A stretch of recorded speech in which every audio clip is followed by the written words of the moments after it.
नमस्कार, जेके दर्शन पर आप सभी का हार्दिक स्वागत है। मैं हूं विक्रम सिंह ठाकुर। इस समय में चिनाब रिवर के तट पर खड़ा हूं। मेरे पीछे आप इस अथाह नदी को देख सकते हैं जो हिमाचल प्रदेश से निकलती है। चंद्र और भागा दो रिवरों के मिलन से ये उत्पन्न होती है और इसे चंद्रभागा भी कहा जाता है।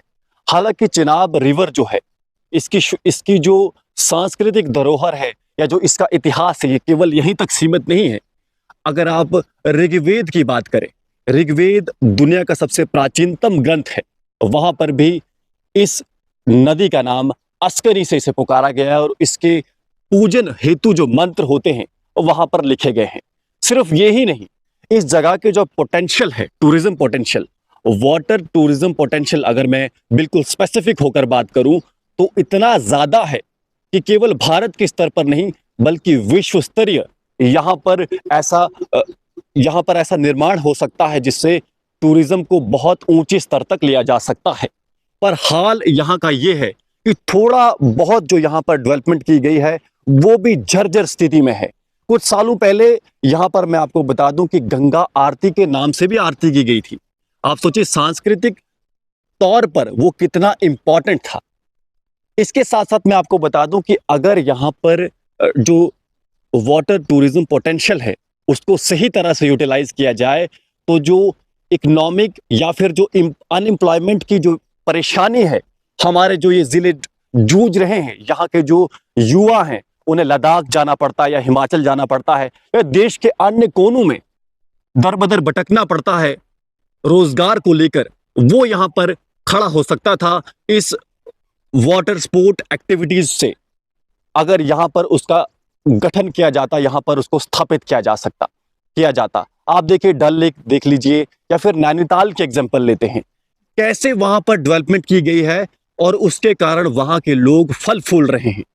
पर दुर्भाग्य है हमारे जिले का, खासकर मैं आपको बताऊं, एक सौतेले बेटे की तरह हमारे ये जो अपना पूरा जो चंद्रभागा क्षेत्र है इसके साथ व्यवहार किया जाता है। इसी के कारण आप देखते हैं कि इतना ज्यादा पोटेंशियल होने के कारण भी जो चिनाब रिवर का तट है वो ऐसे खाली पड़ा हुआ है, कुछ ग्रोथ नहीं हो रही है। मैं चाहूंगा कि मेरे सहयोगी जरा कैमरे को घुमाएं और यहाँ की जो दुर्दशा है उसे दिखाइए।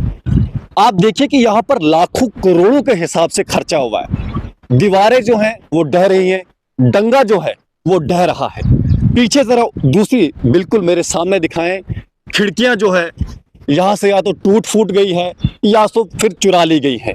दीवारें इसकी भी टूटी पड़ी है। ये देखिए हालात बद से बदतर हो चली है।